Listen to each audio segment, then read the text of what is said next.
어떤 단골 식당은 만석, 밤에 택시는 잘 안 잡히고 공감하시죠? 바로 연말입니다.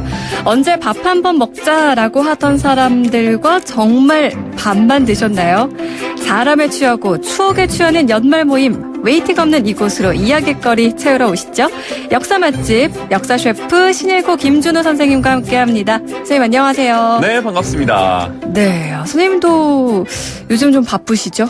연말에 아무래도 1년이 지나가기 전에 그래도 밥 한번 먹자라고 한 친구들과 네. 이제 더 이상은 시간이 없다. 이제는 만나야 된다라고 해서 이제 약속들을 조금씩 잡다 보니까 아무래도 좀 바빠지네요. 네. 또 연말 모임 하면 술이 빠질 수가 없어요. 맞아요. 선생님 주량은 좀 어떻게 되시나요? 제가 굉장히 술을 잘 마실 것 같이 생겼다라는 얘기를 좀 듣긴 하는데 네. 사실상 술을 거의 마시지 않습니다. 아, 정말요? 네네네. 그렇군요. 그러다 보면 많은 친구들이 어떻게 좀 같이 끼워주시나요? 이게 사실 아까 얘기했듯이 뭐 사람에 취하고 술에 취하고인데 술자리에 가다 보면은 이제 많이 마시지 못하지만 그 사람에 취한다라는 말은 해본 사람만 알 것 같아요. 네, 술이 없어도 네, 그 분위기 속에 취하면서 같이 하나 어우러지는 게 굉장히 좀 그런 분위기가 있습니다. 네, 맞아요. 갑자기 제가 왜 술 얘기를 했냐라면요. 이 술이라는 게 도대체 언제부터 좀 생길 걸까? 역사 선생님께 좀 여쭤보고 싶었거든요. 이 술은 굉장히 오래전부터 이제 존재를 했습니다. 우리가 뭐 서양 그리스 신화만 보더라도 왜 디오니소스라고 하는 신도 이제 술과 관련돼서 이제 이야기가 되잖아요. 네. 그래서 굉장히 오래전부터 이제 여러 가지 재료를 통해 가지고 이제 술을 만들어 먹었는데 이 술과 관련된 어원을 이제 따져보자면 우리나라에서는 술이라고 얘기하잖아요. 근데 이제 조선시대 때 기록을 보면 술이라기보다는 다른 이제 말로 쓰여져 있는데 대표적인 게 그래요? 네, 수을이라고 있습니다. 네, 그래서 수을과 고기를 먹디 마름과 이런 식의 이제 써 있는 글이 있는데요. 네. 그래서 이제 추론컨대 이게 아마도 이건 확정은 아니에요. 이런 얘기들이 있는데 물에서 불이 난다라는 뜻으로 수불이라고 불리던 것이 왜 이제 발효가 되다 보면 부글부글 끓는 그런 모습 있잖아요. 네. 그래서 이제 물에서 불이 난다. 그래서 수불에서 이게 수불, 수울, 수을 해서 술로 바뀐 게 아닐까라는 게 이제 가장 널리 퍼져 있는 이야기이긴 합니다. 저는 술에서 불이 난다고 해서 술 마시면 좀 열나잖아요. 그렇게 생각했는데 그렇죠. 그 발효에서 열기가 올라온다 그런 의미가 또 담겨 있군요.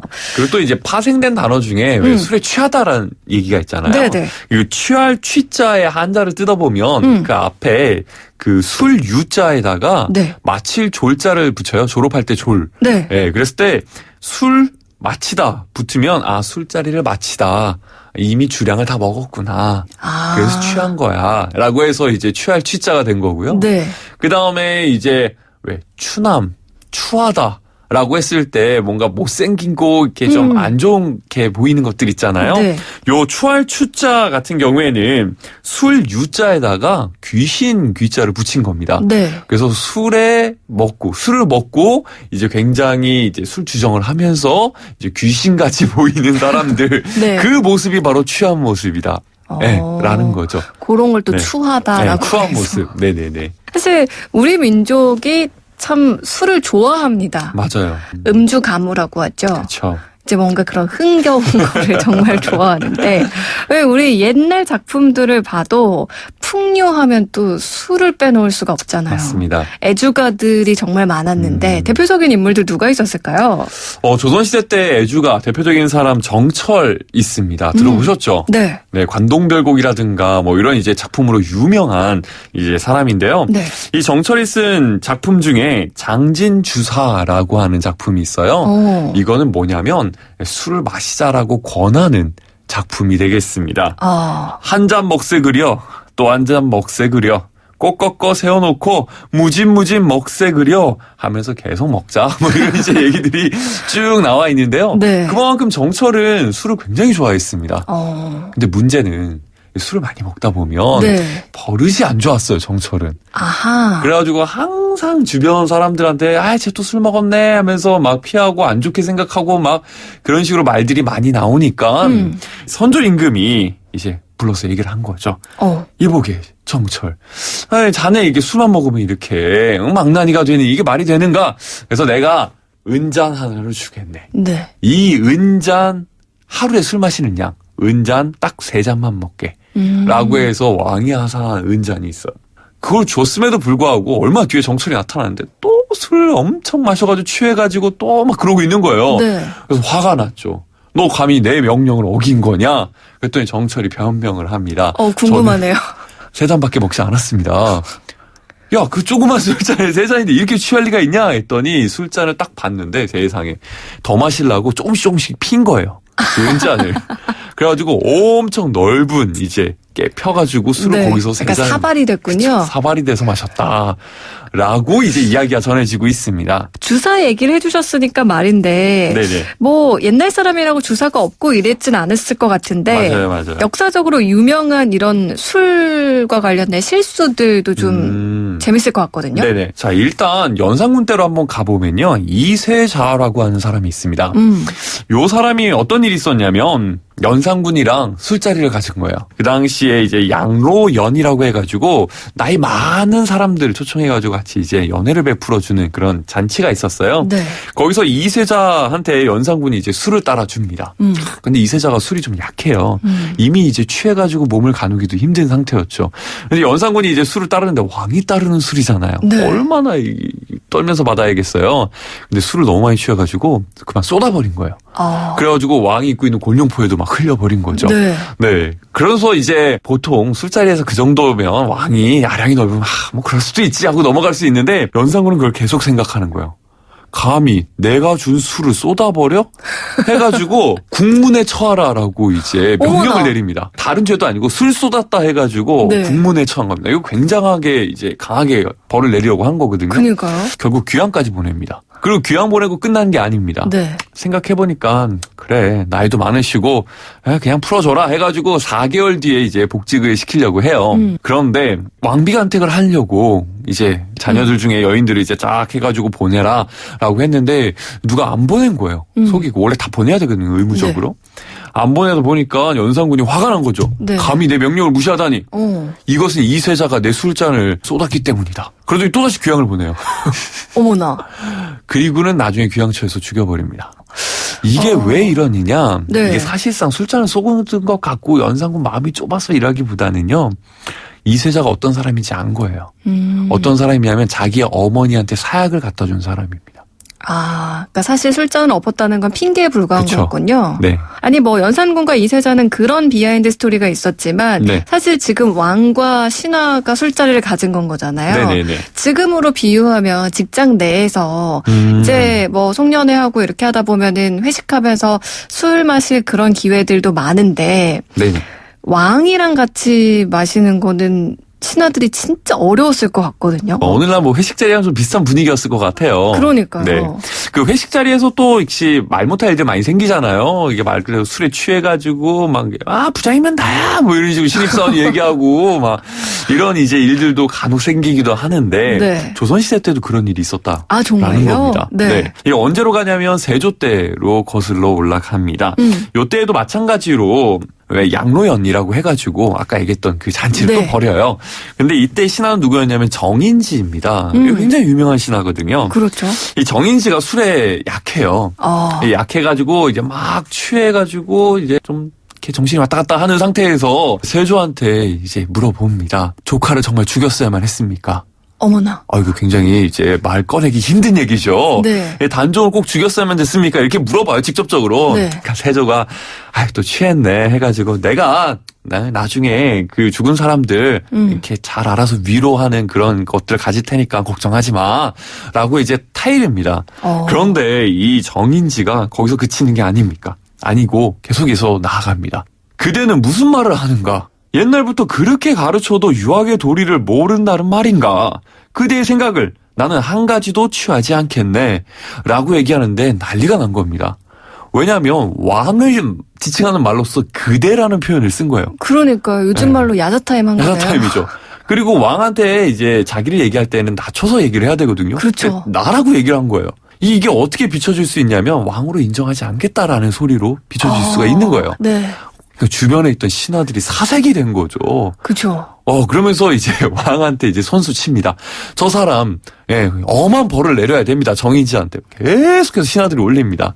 근데 이제 세조가 오히려 나이도 많고 뭐 그럴 수 있지 뭐 하면서 이제 어느 정도 무마시키는 이런 이제 면모를 보이죠. 네. 아니 실제로 또 이런 술자리에서 이야기를 나누다가 뭐 죽을 뻔하고 암살당할 뻔하고 뭐 이런 신하들도 있었다면서요? 네, 맞아요. 그래서 이 정인지가 정말 이거 정말 죽을 뻔한 거거든요. 이런 신하가 있었다면 세조 또 술 좋아해가지고 또 여러 신하들이랑 술을 마십니다. 이번엔 또 누구랑 마셨냐면 신숙주. 그 숙주나물의 그 신숙주 아니겠습니까? 그쵸. 네, 그 신숙주랑 술을 마시는데, 이번에는 술에 취해가지고 뭘 했었냐면, 팔씨름을 합니다. 보통 이제, 적당히 하다가 이제 져주는 게 이제 어찌 보면 아랫사람의 도리라고 생각할 수 있는데, 네. 신숙주가 이 왕을 이겨버렸습니다. 그럼 이게 또 뭐라고 해석이 될 수 있냐면, 왕을 꺾고 내가 그 자리에 앉겠다. 또 이렇게 해석이 될 수 있는 거거든요. 분위기 정말 가뿐싸됐을 것 같은데요. 맞습니다. 네. 그래서 그 옆에 있던 세조의 참모 한명회가 이거 난리 났다. 신숙주가 비록 취해서 저랬지만 이거 잘못 오해 살면 정말 세조가 죽일 수도 있겠구나라고 해가지고 잽싸게 그 신숙주 방에 있던 책들을 다 치워버렸어요. 왜냐하면 신숙주는 습관이 아침에 일어나면 초를 켜가지고 책부터 읽거든요. 네. 아무리 취해도 그 습관이 있어가지고 이제 책을 읽는데 세조는 생각을 하는 거예요. 만약에 취해서 그랬으면 내가 용서를 하겠는데 취하지 않고 한 행동이라면 저거는 의도한 것이다. 그래서 아침에 일어나자마자 책을 읽었으면 저건 취한 게 아니다. 라고 생각하고 지켜보고 있었던 거예요. 네. 그래서 아침에 딱 초가 켜지는 순간 죽여야겠다. 라고 하고 있었는데 책이 없으니까 초를 안 켠 거였죠. 그래서 술이 취해서 그냥 골아 떨어졌구나 라고 해서 암살을 모면했다. 라는 일화가 이제 전해지는 거죠. 실제로 또 사형을 당한 신하도 있었다면서요? 있습니다. 역시나 세조의 얘기는 계속됩니다. 이 세조 때 양정이라고 하는 신하가 있어요. 이 세조가 이제 개유정난을 일으키고 왕위를 찬탈하는 데 있어서 제거해야 될 정적 중에 하나가 이제 김종서라고 하는 장군이 있었거든요. 네. 이 김종서를 제거한 사람이 바로 이 양정입니다. 엄청난 역할을 했죠. 그래서 본인은 내심 1등 공신이 될 줄 알았어요. 네. 그런데 2등 공신이 된 겁니다. 속에 불만이 많았죠. 그걸 꾹꾹 숨기고 있었는데 이게 또 술이 들어가다 보니까 또 이게 또 터져 나온 거죠. 그래서 세조한테 뭐라 그랬냐면 빨리 세자한테 양위하세요. 라고 얘기를 해버린 거예요. 네. 이거 너 물러나라 라는 소리거든요. 네. 와, 이게 난리가 난 겁니다. 그래가지고 세조가 그래? 알았어. 그럼 나 이제 세자한테 물려줄게 라고 해버린 거예요. 이게 한번 떠보는 거거든요. 네. 신하들이 옆에서 이제 큰일 났다. 이게 진짜 물려준다는 의미가 아니구나. 결사반대합니다. 이런 얘기를 하는 거예요. 네. 뜯어 말렸죠. 네. 그럼 못 이기는 척 그럼 알았어 내가 그냥 할게 라고 하면서 양정 사형시켜버립니다. 아니 근데 우리 민족이 네네. 술을 좋아하고 그렇긴 합니다만 예전에는 술이 뭐 쌀로 빚는 정도만 있었을 것 같아요. 네네네. 그러면은 흉작이 들거나 그러면 수입산 쌀이 있었던 것도 아니고 술도 만들 수 있는 양이 좀 줄지 않았을까 이런 생각도 좀 들거든요. 네네 맞아요. 이 술을 만들려면 일단 기본적으로 곡식입니다. 네. 우리나라의 술에 있어서는 곡식인데 사실상 굶어 죽는 사람들도 많았고 그러니까. 흉년이 드는 시기도 많았는데 그래서 이제 조선시대 때 금주령을 굉장히 자주 내리게 됩니다. 아하. 이 조선왕조실록만 검색을 해봐도요. 금주령에 대한 언급이 129번이나 나와요. 그럼 애주가들은 정말 괴로웠겠네요. 그러니까요. 엄청 괴로운 거죠. 근데 단 예외적으로 허용되는 건 언제냐면 네. 제사 지내거나 이럴 때 그럴 때 이제 술이 빠질 수 없죠. 그래서 그때는 허용해 주겠다라는 게 일반적이었어요. 이 혼례, 잔치 뭐 이런 것들 네. 평소에 마시지 말고. 근데 영조 때에는 굉장히 엄격하게 금주령을 실시하게 됩니다. 영조 재위기간은 52년이거든요. 네. 그중에 50년 동안 금주령을 내려요. 이게 영조가 엄청 검소한 왕의 이제 표본이었습니다. 네. 본인 자체가 검소하다 보니 이런 이제 곡식들을 엄청나게 들여서 만드는 술을 못 먹게 한 거죠. 그러다 보니까 뭐 이렇게 영조 때는 조금 예외였을 것 같기도 하지만 조선시대 때 뭐랄까요? 그 주모가 나오는 술집들일까요? 기생이 나오는 술집들 그렇죠. 이런 것도 또 많이 있었을 것 같아요. 맞습니다. 이 영조 이후에 정조가 이제 즉위를 하는데요. 정조는 또 유명한 애주가입니다. 아하.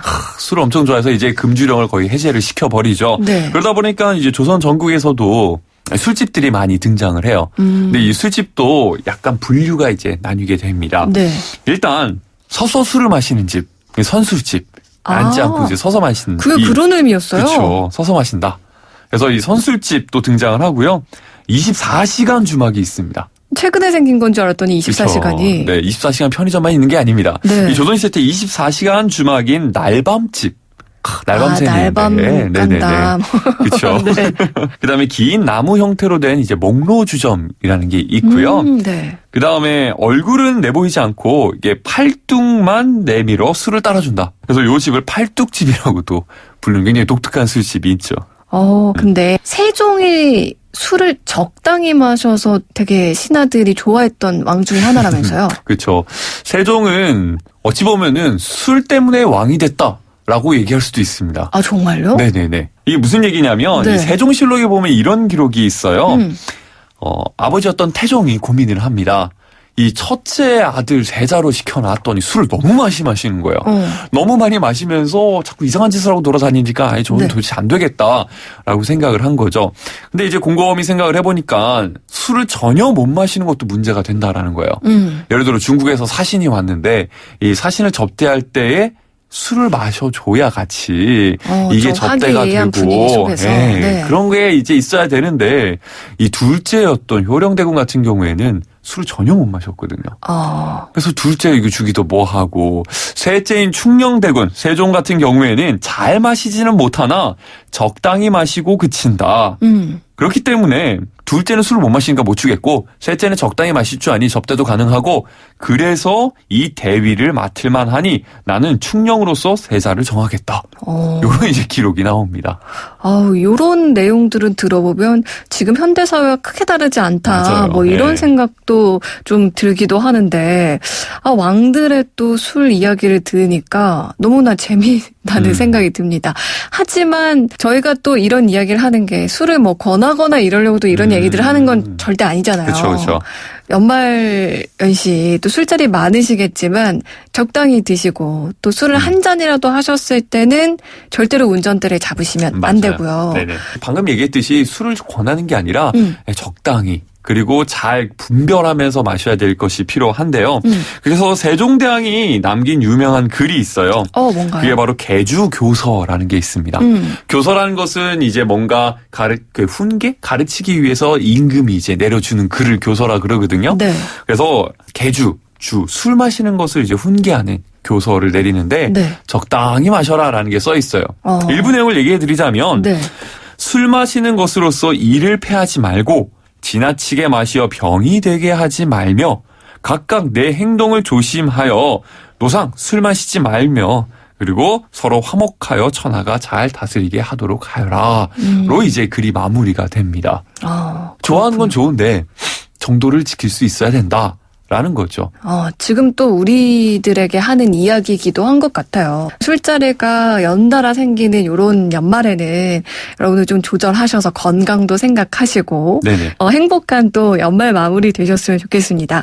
오늘 또 술에 대한 이야기 역사 맛집에서 함께 해봤는데 선생님 오늘이 2019년에 선생님과 함께하는 마지막 방송이에요. 그러네요. 네. 이제 새해 뵈야 될 것 같은데 청취자분들께도 인사 한 말씀 해주세요. 네. 2019년 개개인마다 정말 의미가 다 다를 것이고 정말 다들 열심히 사셨을 거라고 생각을 하는데요. 1년 아직 얼마 안 남았으니까 마무리 잘 하시고 그다음에 저는 2020년 희망찬 새해와 함께 또 맛있는 역사 음식 가져와서 만나도록 하겠습니다. 네. 역사 맛집 역사 셰프 신일고 김준호 선생님과 함께 했습니다. 선생님 오늘 말씀 고맙습니다. 네. 감사합니다.